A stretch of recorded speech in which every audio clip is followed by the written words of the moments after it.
again for Fantasy Games, and I am here with Warhammer Age of Sigmar Feast of Bones. That was delicious, so I'll admit I'm not much of a bone man myself. No, I don't know what that means. Don't think too deep on it.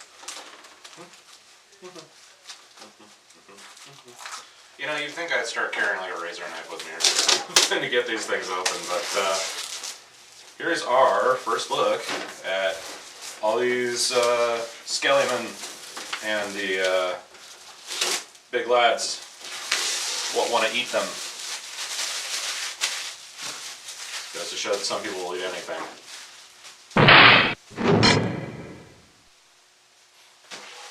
So, Feast of Bones is this new set that's coming out. It's got all these old ogre, tyrant, and what are they, gutbusters now or something?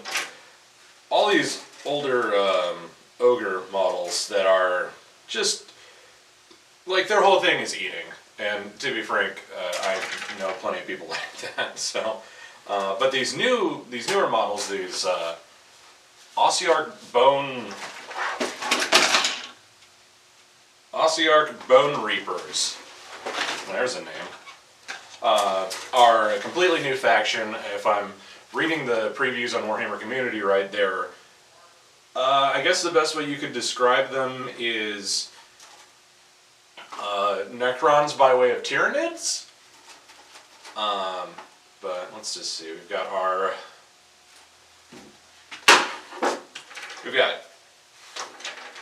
older GW models here of the ogres. Yeah, they're all, boy, they are just some big beefy boys, aren't they? Look at the size of those lads. And it's always really interesting for me to look at some of these older versus newer models. Well, just for example, let's take a look at this more gutbuster ogres. They're they're just right there. These are 2004. It says up there. This was just created this year, and you can see that there's a very huge difference between these ones that were clearly not created in CAD, computer-assisted drafting, or whatever they use over there, and these that were, because this so maximizes space on this sprue.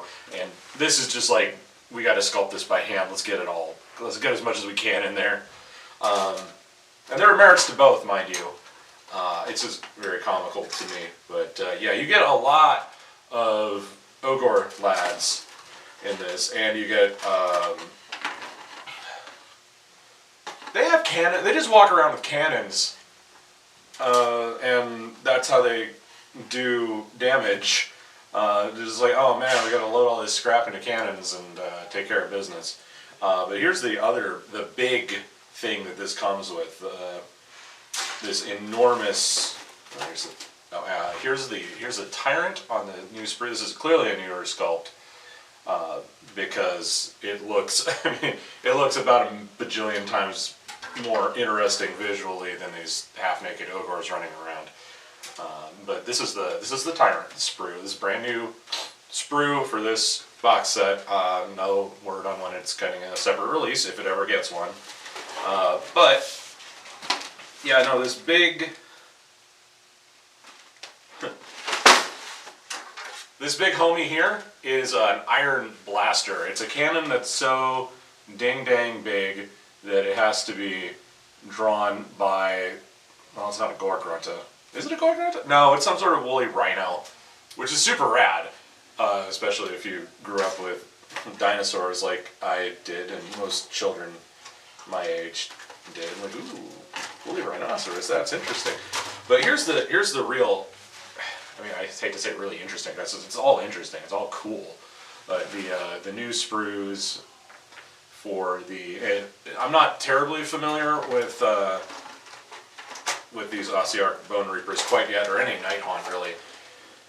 But these big lads are called Morghast Archai, and this is the sprue that they come in. And you can see they've got the big gnarly necro wings here, and they come with 2 and all the bits that you need to make some really, and those are some nasty looking swords. How about that, huh?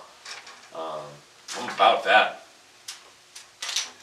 This particular tiny model here is the special character that they've announced. This is Vokmortian, the collector of the Bone Tithe. I don't know how exactly one becomes a Bone Tithe collector, but you know, it probably involves being dead, so it's not really my cup of tea. Here's the other large chunk of the... Here's the big cannon that comes with the big cannon model. And these enormous horns that also go with it. It's just, like... I feel that Ogors have been underserved to this point because they were like really dominant at the end of 8th edition of Warhammer Fantasy 8th edition. If I'm remembering correctly, which I might not be, but they were like the newest thing to come out, and everybody's like, oh my gosh, all these gutbusters with the big cannons and stuff. They had like 4 wounds each, and that meant something back then. But now they're a little bit kind of on the downswing up until the new announcement that they're getting all sorts of new crazy crap like this. But here we're in uncharted territory.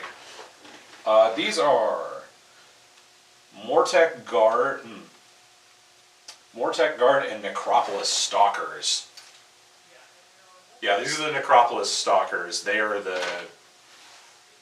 I mean, I hate to keep relating everything back to 40k, but they're like Tyranid warriors. They have multiple arms, and they're the ones that help command your little lads. You're slightly less interesting, but still necessary. They just look like really a lot like Necrons, which look like Tomb Kings. Well, you know, but yeah, everything. These models are going to be gorgeous when somebody puts them together, and somebody that isn't me paints them. And of course, we've got our art print. I don't know if they were really thinking this through when they put it at the bottom of the box. It might require a little bit of stretching out or framing to make it look like it wasn't just skewered by a bunch of really pointy models, but what are you going to do? Bases, bases, bases. So, and because this is AOS and not 40k, this comes with the nifty little cards. Hey, what's your Iron Blaster do? Well, let's check the card. Hey, what are your Lead Belchers do? Check the card. What are your... Ooh, the Necropolis Stalkers have so many rules that it requires 2 extra ones. Well, not to get too wrapped up in all this, but the Tyrant also has his own set of rules, including a big name. Here's Vokmortian, Mortek Guard, and this one opens up. This is the Ogor Gluttons. They're big. Big boys need big cards. And of course the Morghast Archai, who are just terrifying. I've had to fight them a total of 1 time in Age of Sigmar, and I never want to do it again. They scary. But of course it comes with your standard, hey, how do you build these? Lovely, lovely. If you've ever looked at a GW book like this, none of this should be any shocker to you. Oh, but the core rules, all of that. Hey, look, it's a war scroll. You know, just how the game works without all the fluff, making this a great way to start off getting into the game. And if you need more help, it comes with these little punch cards.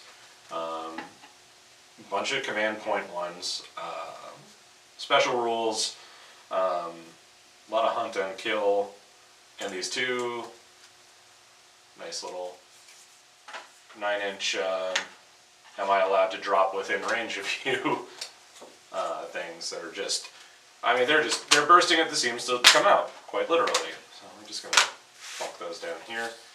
But the really interesting thing that everybody is going to want to look at, because it continues to move the story along, and they are happy to continue moving the story along, thank goodness. All your background information, Land of Dead Heroes, who are these, Wars of Flesh and Bone, which are always a fun read. Why are these two so mad at each other? Well, one side's hungry and one side's dead, so I don't know. Figure it out. But here's your updated Ogor background information. Here's your new information on this new faction, new putrid faction. Get it on? I'll leave.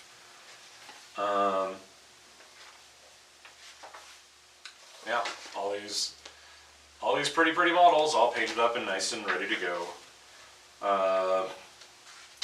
So the Ogors are a destruction force, and these are death, obviously. So there's no chaos and there's no order here. So it's just punch each other until one side stops moving. But it comes with its own little War Scroll battalions for everything that comes in the box, and all the rules you'll need. Perfect. Well, once again, GW knocks it out of the park with their cool little sets of stuff. You know, being a Warhammer player from long ago, this is sort of the thing. They're sort of doing the thing that I couldn't have dreamed of them doing, 10 or 15 years ago with all this stuff. It's just a constant, here's new models, here's some old models, here's the weird stuff. Kind of, and I hate to say anything is, obviously everything in Age of Sigmar is a little bit on the weird side for me, but here's all this interesting stuff that nobody has done anything with for a while.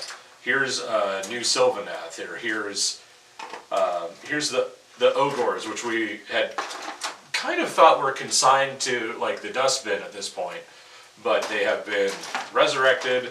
They've got a couple new models, and they're looking hale, hearty, and hungry. And you can, of course, come on down to the shop or hop on down to our lovely little website and pick up Feast of Bones for yourself. It comes with everything you see here in this box, not me.